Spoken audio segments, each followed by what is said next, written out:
Olá, você que me assiste. Eu sou o Carlos Valentim e estamos começando mais um programa da série Dicas Tributárias. O assunto que eu quero tratar com vocês hoje, continuando mais ou menos na linha do antigo, é sobre investimentos no exterior. Mas não é aquele investimento que deliberadamente você faz, que você envia seus recursos para fora e investe em algum tipo de papel. Mas sim aquele tipo de investimento que às vezes você nem pede para ter. Mas como assim?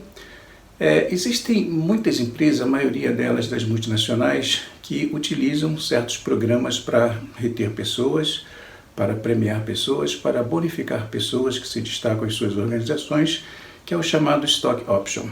Como é que isso funciona? Ao final de cada período de avaliação, a empresa destina parte das suas ações para os funcionários escolhidos e eles têm o direito de, no futuro, comprarem ações daquela companhia por um preço muito mais barato do que o do mercado. O preço é definido nesse programa e quando chega no momento da opção, que a pessoa preencheu todos os requisitos para ser elegível ao exercício da opção, ela pode fazer duas coisas. Ela pode comprar essas ações, encarteirar, manter com ela para gerar dividendos no futuro, ou ela pode comprar as ações e vender no mesmo dia. É o que a maioria faz a opção, porque a diferença de dinheiro às vezes é bastante significativa. Eu compro por um preço muito baixo e vendo pelo preço de mercado, de bolsa daquele dia. E com isso as pessoas fazem um ganho e aí começa toda a história. Esse ganho de capital, embora você nunca tenha mandado dinheiro lá para fora, mas você tem um benefício em seu favor, lembra-se do que eu falei no vídeo anterior sobre o conceito de rendimento? Então essa é uma vantagem que eu tenho por alguma razão que se transformou em recurso para mim, é um ganho de capital para mim. E por isso ele tem que ser tributado aqui no Brasil, porque o Brasil ele adota o regime universal de renda, ou seja, em qualquer lugar do mundo que você esteja, se você é um contribuinte do fisco brasileiro, você deve prestar as contas com o fisco e pagar o imposto sobre essa renda.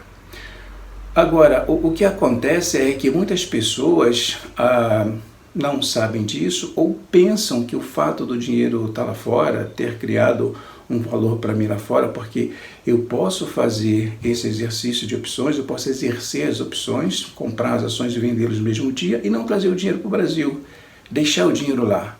Mas lembre-se de novo do conceito que eu falei no vídeo passado, independe da origem, independe da forma, independe do modo com que o imposto é pago. E depende da forma com que o rendimento é pago. Então, se eu tive esse rendimento para mim, eu tenho aí uma tributação a pagar. Tem outra situação também, que é aquela que eu, como eu falei, eu exerço essa opção, compro as ações, mas mantenho ela na minha carteira. Não trago ela para o Brasil, deixo ela lá. E essas ações geram dividendos. E o que acontece com esses dividendos? Normalmente, em muitos casos que eu já vi, as pessoas simplesmente recebem esses dividendos são convertidos em dinheiro, é colocado na conta corrente dela lá fora, e aqui dentro do Brasil não faz absolutamente nada com ele. E aí abre-se uma janela para risco de tributação. Tempos atrás, eu ajudei o CEO de uma multinacional aqui no Brasil a resolver os problemas tributários decorrentes desses ganhos de capital não declarado e de rendimentos recebidos que também não foram declarados. Quando terminou de fazer todo o trabalho, ele virou para mim e perguntou, bom, se a minha empresa ela tem alguma chance de sofrer algum tipo de ação dos meus funcionários pelo fato deles não terem sido avisados sobre isso, eu falei para ele que, bom, do ponto de vista tributário, a responsabilidade tributária é imputada a cada CPF. Então, essa responsabilidade tributária ela não pode ser transferida por um simples pedaço de papel. Agora, do ponto de vista civil ou do ponto de vista trabalhista, pode ser que um juiz aceite os argumentos da pessoa de que ela foi prejudicada pelo fato de nunca ter pedido esse investimento, ter recebido esse investimento e nunca ter recebido uma orientação quanto ao que fazer com os ganhos em relação à tributação. E pode ser que ela consiga aí sim ter uma indenização do que eventualmente ela tenha perdido. Então, dito isso, ele me convidou para fazer uma palestra para os funcionários dele. No dia marcado, cheguei lá, o auditório tinha mais ou menos umas 90 pessoas reunidas e era muito engraçado, eu de cima, olhando para as pessoas na audiência, as caras que faziam quando eu falava sobre esses aspectos tributários. Ali dava para perceber que a maioria deles realmente não tinha a menor noção do que deveria ser feito com esses rendimentos. Quando eu terminei a palestra, uma meia dúzia me procurou para efetivamente resolver o seu problema, e muitos também me procuraram para dizer o seguinte: quer saber? O fisco não vai saber mesmo disso, eu vou ficar na minha e ver o que acontece. Eu acho isso uma atitude muito temerária a tomar, principalmente nos dias de hoje, que hoje a gente tem uma série de mecanismos onde os governos trocam informações. Então tem o FATCA nos Estados Unidos, tem o CRS na Europa e tem a nossa financeira aqui no Brasil. Através desses mecanismos, os fiscos, tanto americano, brasileiro, europeu, enfim, eles conseguem saber o que de dinheiro está circulando com os seus contribuintes e conseguem alcançar essas pessoas. Então o conselho que eu dou, lembre-se do vídeo passado. Ao oferir um rendimento, sim, tive alguma vantagem com isso, então eu tenho que me aconselhar quanto aos efeitos tributários.